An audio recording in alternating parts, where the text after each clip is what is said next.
Welcome back, everyone, to the Deep Dive. Today, we're diving into a true crime mystery that I think you'll find pretty fascinating. It's one of those cases that really highlights the power of, well, time and technology and just sheer determination, I guess you could say. It really is. For over 40 years, a young woman found deceased in 1977 remained nameless. Officially, she was known as Snohomish County Coroner's Case number 77-621. Or Jane Doe, as she was often referred to. Right, Jane Doe. But even with a murder conviction in the case, her identity remained a mystery for, like I said, over 4 decades. It's incredible, isn't it? You've got this convicted killer who's behind bars, but the victim's identity is still unknown. It's like a missing piece of the puzzle. Exactly.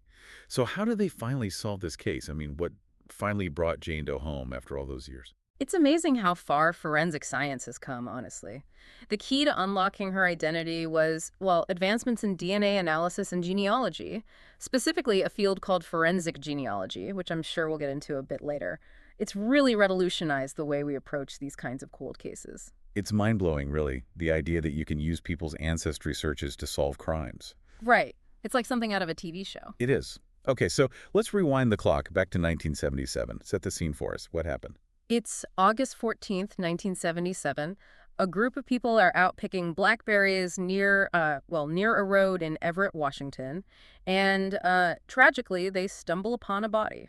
So right from the start, they're dealing with a pretty grim discovery. Yeah, it was our Jane Doe, and it was clear that she'd been there for a while. Her body was, well, it was in rough shape. The location was significant, too. It was near the 1300 block of 4th Avenue West, which is in unincorporated South Everett, not a very populated area. So investigators had a deceased young woman, no identification, and a body in a condition that made visual identification impossible. Where did they go from there? Yeah, it was a challenge right out of the gate. And remember, this was 1977. We didn't have the sophisticated forensic tools that we have today. Fingerprinting technology wasn't nearly as advanced. But the autopsy did provide some crucial clues. Okay, so what did they find out? The autopsy revealed that she had been shot multiple times in the head with a .22 caliber firearm. And that was their first lead? It was, but there was something odd. They couldn't find any shell casings at the scene. No shell casings. That is strange. What did investigators make of that?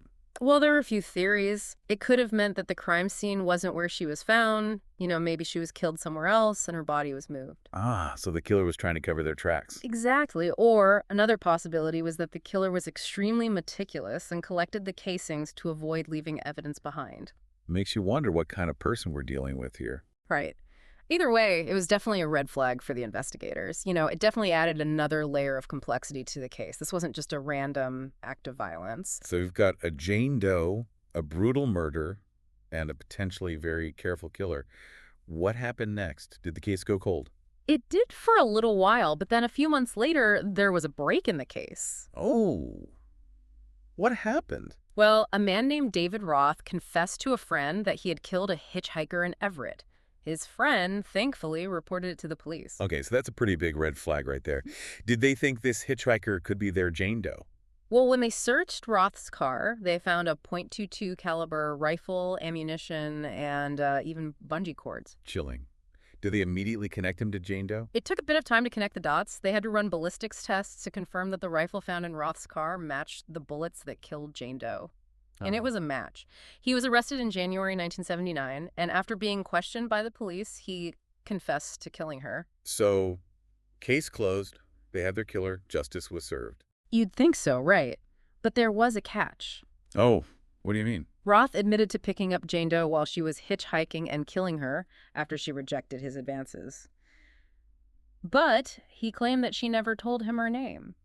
So even though they had a conviction, they still didn't know who their victim was. Exactly. It's a strange situation, right? You have a killer behind bars, but the victim remains nameless. Incredibly sad. Yeah. It's like she was robbed of her identity twice, first by her killer and then by the circumstances of the investigation. But it sounds like the authorities in Snohomish County didn't give up. Oh, absolutely not. They knew that identifying her was about more than just closing a case. It was about restoring her dignity, recognizing her as a person, and potentially bringing closure to her family who might be out there somewhere not knowing what happened to her. So what did they do? Where did they even begin to try and identify her? Well, just 2 weeks after her body was found, they released a sketch of her to the media. They were hoping that someone might recognize her and come forward with information. So they went the old-fashioned route, hoping someone would see her face and say, hey, I know her. Exactly. Of course, this was long before facial reconstruction software and all that, so they used one of those old identity kits with different facial features. I remember those. Like a mix and match of eyes, noses, mouths. Precisely. Sadly, though, no one came forward to identify her. So another dead end. What did they try next? The FBI was able to get fingerprints, but they got zero matches in their database. And initially, they estimated her age to be somewhere between 20 and 30 years old. But, as we'll see later, that estimate would be revised as the investigation progressed. So despite their best efforts, she remained a mystery. For the time being, yes. But they weren't going to give up that easily. There were still avenues to explore, new technologies emerging. This is where things get even more intriguing, right? The investigation takes some unexpected turns. Oh, absolutely. We're about to enter the world of forensic odontology, facial reconstruction, and eventually the game changer, DNA technology. But we'll save that for next time. I'm already hooked. Can't wait to hear what happens next in our deep dive into the mystery of Precious Jane Doe. All right, so we're back, and we're still trying to figure out who Jane Doe really was. We left off with the investigators hitting a wall, right? They had a sketch, dental records, access to those national databases. They even had that facial reconstruction, but nothing panned out. You're exactly right. It seemed like they'd tried everything. They had really exhausted all the traditional tools available at the time. So what changed? What finally gave them a new lead to pursue? Well, it was a combination of things, really, but the biggest game changer was the rapid advancements in DNA technology that were happening around that time. I can imagine that opened up a whole new world of possibilities for investigators, right? Absolutely. It was a real turning point in forensic science. And that brings us to a pretty remarkable field, forensic genealogy. Okay, I remember when this technique first started making headlines. It's kind of amazing to think that people's, ancestry searches could help solve cold cases.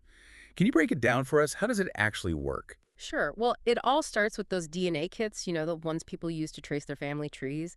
Companies like Ancestry.com and Family Tree DNA have built these massive databases of genetic information from millions and millions of people. So investigators were hoping to find Jane Doe's relatives in these databases. But weren't those databases private? How could they even access that information? Yeah, you're right. Those commercial databases are private. But there's another website called GED Match that plays a key role in this whole process. GED Match. I've heard that name before, but I don't really know much about it. It's basically like a central hub for DNA data. People who've taken those DNA tests, with any company, they can upload their raw DNA information to GED Match. And what that does is it allows for these cross-platform comparisons. So you could have tested with Ancestry, and I could have tested with 23andMe, and we could still potentially find each other as relatives on GED Match. So it expands your potential family tree exponentially. It's like connecting all these Yeah. different branches from different trees. Exactly. It's been revolutionary for genealogists, of course, but it's also been incredibly valuable for law enforcement, especially in cases like this. I bet. So did they just upload Jane Doe's DNA to GED Match and just wait for a match? Was it really that simple? I wish it was that easy. Unfortunately, it was much more complicated than that. Remember, we're talking about remains that were found back in 1977. Right. So the DNA was probably pretty degraded by that point. That's exactly the problem they ran into. The DNA that they initially extracted from Jane Doe's femur, well, it was significantly degraded. It was really difficult to sequence it into a usable file that would be compatible with GED Match. What a setback. So what did they do? Well, they tried extracting DNA from other sources. They tried her skull, they tried teeth, even another femur sample, but every attempt, well, it just hit a roadblock. They couldn't get a good enough sample. It's like they were so close to a breakthrough, but the technology wasn't quite there yet. That's a good way to put it. They needed someone with specialized expertise in working with this kind of degraded DNA. So did they eventually find someone who could help? They did. They ended up reaching out to an organization called the DNA Doe Project.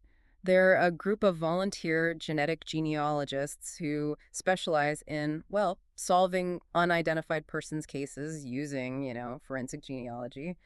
That's amazing. A whole organization dedicated to solving these kinds of mysteries. It's really heartwarming to see, right? These people are volunteering their time and expertise to help bring closure to families and, to give a voice to those who can no longer speak for themselves. Absolutely.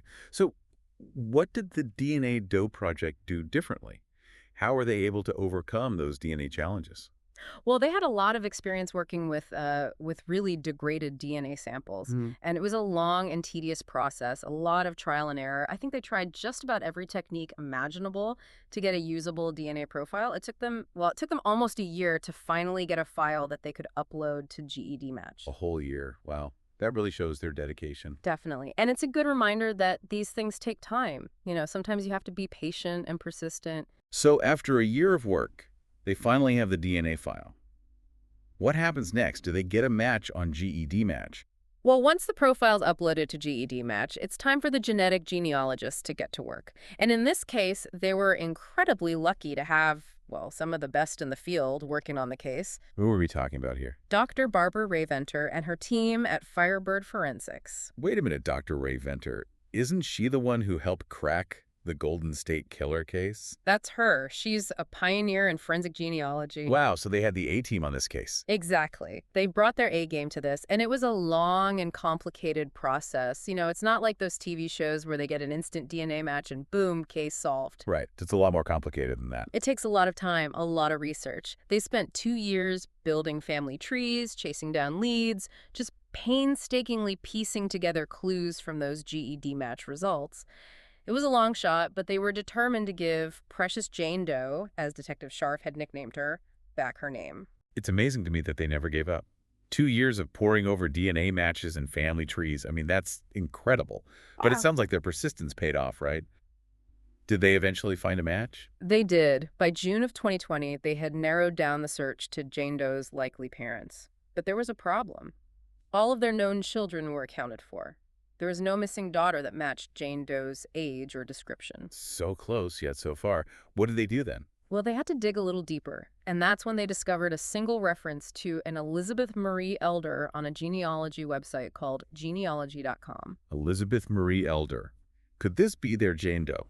It was definitely a promising lead, but they needed more information. They contacted Elizabeth's half-sister, who confirmed that their mother had actually given a daughter named Elizabeth up for adoption. Wow, that's a huge break. So they had a potential match, but they still needed to prove that this Elizabeth was their Jane Doe. How did they do that? This is where luck played a role, honestly. It turns out that Elizabeth's half-brother had already uploaded his DNA profile to Ancestry.com. Really? What are the chances of that? It's pretty incredible, right? They downloaded his profile and uploaded it to GED Match and compared it to Jane Doe's DNA.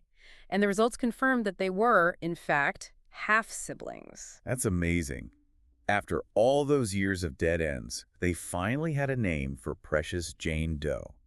And it all came down to this incredible stroke of luck. It's mind-blowing how it all came together. It really is, and it's a testament to the power of technology, the dedication of those investigators, and yeah, a little bit of luck. But the story doesn't end there. Now, they had a name, Elizabeth, but they still needed to find out what happened to her, how she ended up in Everett, Washington. And that's where we'll pick up in the final part of our deep dive. So we're back, and after decades of being known only as Jane Doe, investigators finally have a name. Elizabeth.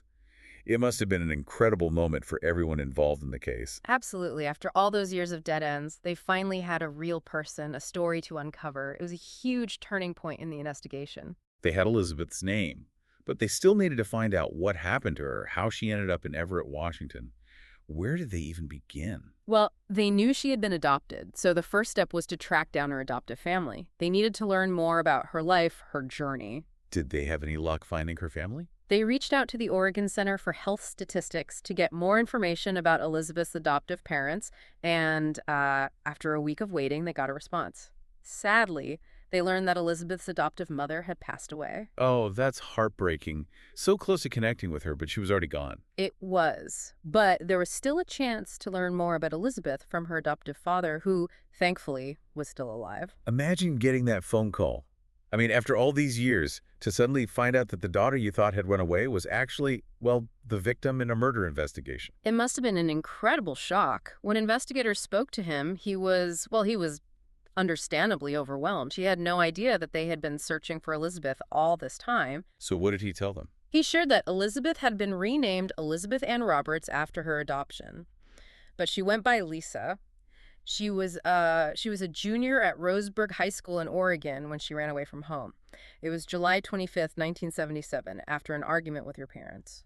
So less than a month after she ran away, she was found deceased in Everett, Washington. That's a really tight timeline. Did her father know why she ran away? Interestingly, he said that she had known about her adoption for quite a while before running away. It wasn't a case of her just finding out and then fleeing. The argument that led to her running away, well, it was unrelated to her It adoption. makes you wonder what was going through her mind at that time, what led her to make that decision to leave home. It's a question we may never have the answer to. But her adoptive father did share a detail that ended up being really significant to the investigation.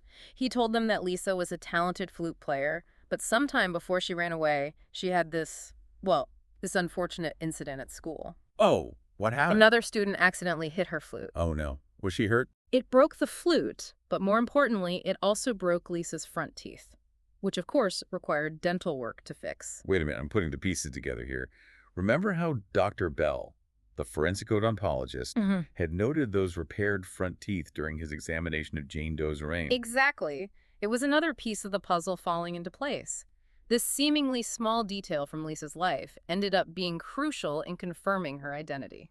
It's incredible how these little things that might seem insignificant at the time, can end up being so important in an investigation. It really highlights the importance of thoroughness, paying attention to every detail no matter how small. You never know what might end up being a clue. Absolutely. So she ran away from home in Oregon and somehow ended up in Everett, Washington. Does her adoptive father have any idea why she might have gone there? Unfortunately, no. He said she had never mentioned Everett, and they didn't have any family or friends in the area. It was a complete mystery why she ended up there. So she just vanished. But then, shortly after she ran away, she called home from Everett. That's right. She called her family, refused to come back, and asked for money to be wired to her.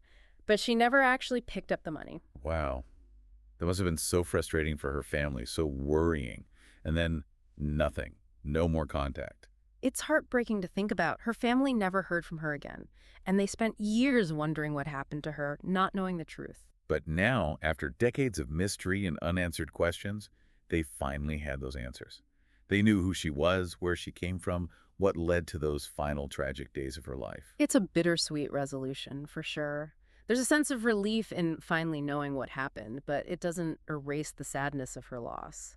And they wouldn't have those answers without the persistence of those investigators, the advancements in DNA technology, and, let's be honest, a little bit of luck. You're absolutely right. Lisa's case is a testament to the power of never giving up, of embracing new technologies, and of the importance of human connection. And it's a reminder that every unidentified person has a story, a family who loved them, a life that mattered. Lisa's story may have ended tragically, but thanks to the work of so many dedicated people, she was no longer just a case number. She was Elizabeth, Lisa, Ann Roberts, a daughter, a friend, a person worthy of being remembered. On June 16, 2020, the Snohomish County Chief Medical Examiner officially identified Precious Jane Doe as Elizabeth Lisa Ann Roberts. Her remains were finally released to her family, and she was laid to rest in Oregon, home at last. May she rest in peace. Thank you for joining us for this deep dive into the mystery of Precious Jane Doe. It's a case that reminds us of the power of science, the importance of human connection, and the enduring hope for answers, even after decades of uncertainty.